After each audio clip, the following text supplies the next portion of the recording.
अपनी अना को कुर्बान किया या सिर्फ अपनी जानें और अपने माल और अपनी औलादें कुर्बान करने के नारे लगा के सीरत रसूल के ऊपर अपनी मोहब्बत के दावे कर रहे हैं? ये बात अभी जो आई थी बिल्कुल दुरुस्त बात आई है। जमाले नबी का तस्करा तो किया जाता है मगर कमाले नबी का तस्करा नहीं किया जाता। हमारे यहाँ जमाल का तस्करा है, करना चाहिए, मोहब्बत का बाइस है, खुशबूदार तस्करा है और उस तस्करे के अंदर लुत्फ आता है। लेकिन रसूलुल्लाह सल्लल्लाहु अलैहि वसल्लम का अमलियत का पहलू, कामिलियत का पहलू, अकमलियत का पहलू, आप सल्लल्लाहु अलैहि वसल्लम के अखलाक का पहलू। अब आप मुझे एक बात बताइए, जो हमारा प्यारा मुसलमान भाई जुलूस के अंदर नारे लगाएगा, उसी की फजर की नमाज का जरा आप चेक करके बता दीजिए, उसी के माली मामलात को जरा चेक करके बता दीजिए, उसी के माश और रोजगार का मामला आप जरा चेक करके बता दीजिए, माँ बहन बेटी की विरासत हुकूकुल इबाद का मामला चेक करके बता दीजिए। उसके डंडों का सवाल पहले आता है कि उसके हाथ में क्या है। जी जी जी जी। अच्छा, मुझे एक बात बताइए जुबैर भाई, बड़ी दो टोक बात बताइए, अगर सीरत रसूल में हम ईमानदार नहीं है तो ईमान में हम ईमानदार कैसे हैं? फिर ईमान मुकम्मल जो नबी का वफादार नहीं है वो खुदा का भी वफादार नहीं होता। कुल इन कुंतुम तुहिब्बून अल्लाह फत्तबिऊनी युहब्बिबकुमुल्लाह अतीउल्लाह व अतीउर रसूल। आपको पता है रसूल के रास्ते से हम खुदा तक पहुंच सकते हैं। अगर रसूल के हम वफादार नहीं, उनकी तालीमात, तो फिर हम खुदा तक कैसे पहुंचेंगे? आप सल्लल्लाहु अलैहि वसल्लम की मेराज तो ये कि वो अल्लाह के पास गए, तेरी मेराज के तू आसमानों तक पहुंचा, मेरी मेराज में तेरे कदमों में आया।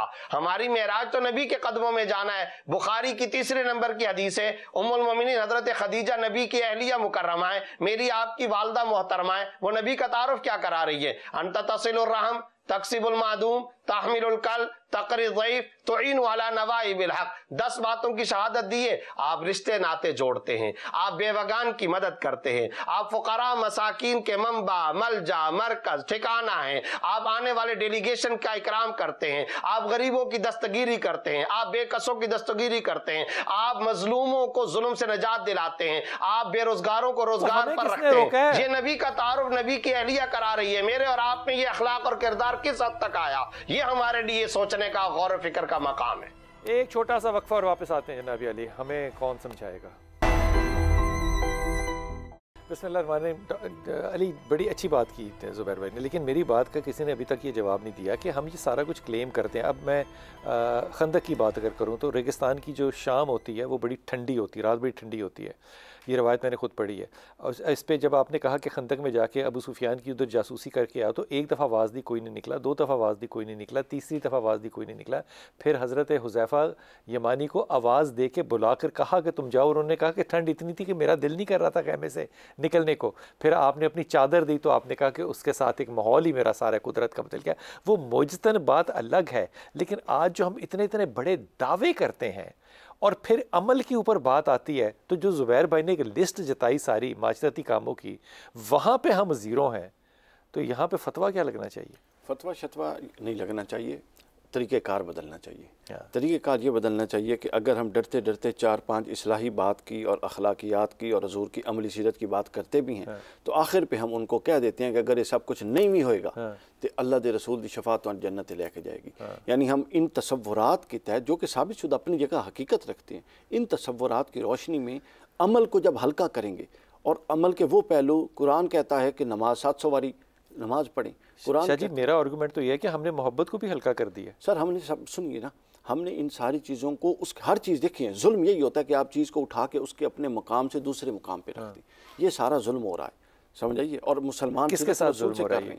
देखें ना, हम सीरत में किसके साथ जुल्म कर रहे हैं हम? ये अपने नबी के साथ, बिल्कुल सीरत अपने नबी के साथ और अपने नबी के पैगाम के साथ। हजूर ने फरमाया तुम हमें से हर बंदा दाई है जो आगे सीरत पहुंचाएगा। एक छोटी सी सवाल का जवाब, उसका चेहरा रोशन होगा जो मेरी हदीस को आगे लेके जाएगा। अब जरा एक सवाल का जवाब दीजिए। हमें ये तो बड़ी टेंशन है, फलां मसलक जन्नत में जाएगा कि नहीं जाएगा।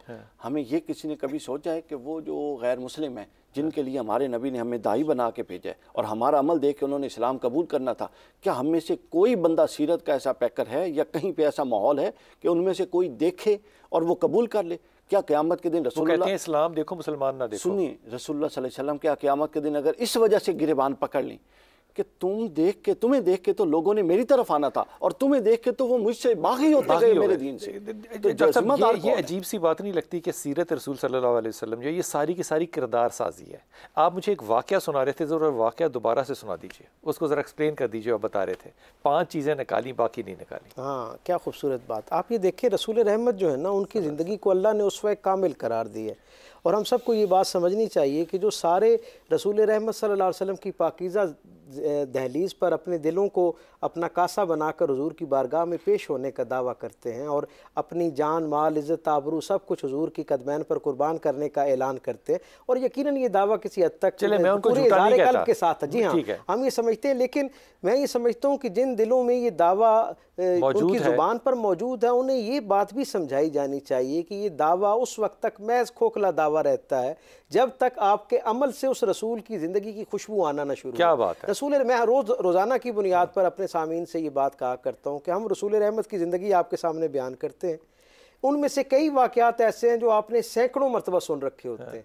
हर मरतबा उस वाक़े को सुनने में आपको जुदागाना सरशारी मिलती है या नहीं मिलती, ईमान में तारुक मिलता है या नहीं मिलता। पैगाम ये है कि वो रसूल जिसकी ज़िंदगी को सुनने से इतनी सरशारी मिलती है, उस रसूल की ज़िंदगी को अपनाने से किस दर्जे की सरशारी मिलती होगी। कोई इस तजर्बे से गुजर कर तो देखे। मैं ये ज़ाती तौर पे समझता हूँ, मेरे करीम रसूल सल्लल्लाहु अलैहि वसल्लम के साथ मोहब्बत जो है, उसकी उस दावे को सच्चा साबित करना जो है, वो आपकी ज़ुबान ने सच्चा साबित नहीं करना है, वो आपके रवैयों ने सच्चा साबित करना है, आपके मिजाज ने सच्चा साबित करना है, आपके गिरदो पेश से आपके बारे में जो आने वाली गवाही है उसने तयन करना है कि आप अपने दावे में किस दर्जे पे नाकिस या कामिल हैं। मैं दावा तो एक ऐसी हस्ती के साथ अपना जान, माल, इज़्ज़त, आबरू कुर्बान करने का करूं जिसके यहाँ कुशादगी का आलम यह है कि अल्लाह उसका सबसे कामिल तारुफ़ी रहमतुल लिल आलमीन के तौर पे करार है। वाक़या सुना दीजिए। हाँ, मैं वो अर्ज़ करता हूँ, जो रसूल रहमत के यहाँ कुशादगी मौजूद है, आपके रवैयों में कुशादगी का आलम यह है कि फ़तह मक्का के बाद रसूल रहमत जो है वो मदीना शरीफ तशरीफ़ लाते हैं। और मामूल ये था कि गाहे गाहे मक्का से लोग जो हैं वो रसूल रहमत सल्लल्लाहु अलैहि वसल्लम की बारगाह में हाजिर होते हैं। हुजूर का मामूल था कि वो जो टुकड़ियों की शक्ल में, वफूद की शक्ल में अहले मक्का मदीने में हुजूर की ज़ियारत को आते। हुजूर उनसे 2 सवालात करते जो तवातुर के साथ सीरत के अंदर हमें मिलते हैं। हुजूर उनसे बड़ी मोहब्बत के साथ, क्योंकि हुजूर को अपने वतन, असल वतन यानी मक्के के साथ बड़ी मोहब्बत थी। हुजूर पूछते थे मक्के का क्या हाल है, और फिर पूछते अहले मक्का का क्या हाल है। हुजूर ने एक दफ़ा आने वाले ग्रोह से पूछा कि अहले मक्का का क्या हाल है, तो उन्होंने कहा या रसूलल्लाह मक्का उदास है। अच्छा। रसूलुल्लाह सल्लल्लाहु अलैहि वसल्लम ने पूछा मक्का क्यों उदास है, तो उन्होंने बताया कि या रसूलल्लाह अहले मक्का जो हैं, आपके इल्म में है कि वहाँ उक्काज़ के मेले का मौसम करीब है, और अहले मक्का की वो एक बड़ी सकाफ़ती सरगर्मी है और बड़ी नुमाया सरगर्मी है, और उसके पीछे एक बहुत बड़ी तवील तारीख़ है अरबों की, बड़ी तफ़ाख़ुर पर मबनी, बड़े फ़ख्र पर मबनी, और उसकी एक अपनी एक लेगेसी है। अहले मक्का ये समझते हैं कि इस्लाम के गालिब आने के बाद जैसे आपने बहुत सारी रिवायात और रसूम और उनको जो है उनसे गोया मना फरमा दिया है, तो शायद अब उकास का जो मेला है उसको भी ख़त्म कर देने या उसके बंद होने का जो है वो ऐलान कर दिया जाएगा, जो कि इकनॉमिकल सोर्स भी था बड़ी। जी हाँ, बिल्कुल। ना सिर्फ ये कि वो उनकी मुआशी ज़िंदगी का उसके अंदर बड़ा अहम किरदार था, उनके समाजी और एक दर्जा आगे जाके सकाफ़ती तशख़्ख़ुस की अलामत वो समझा जाता था।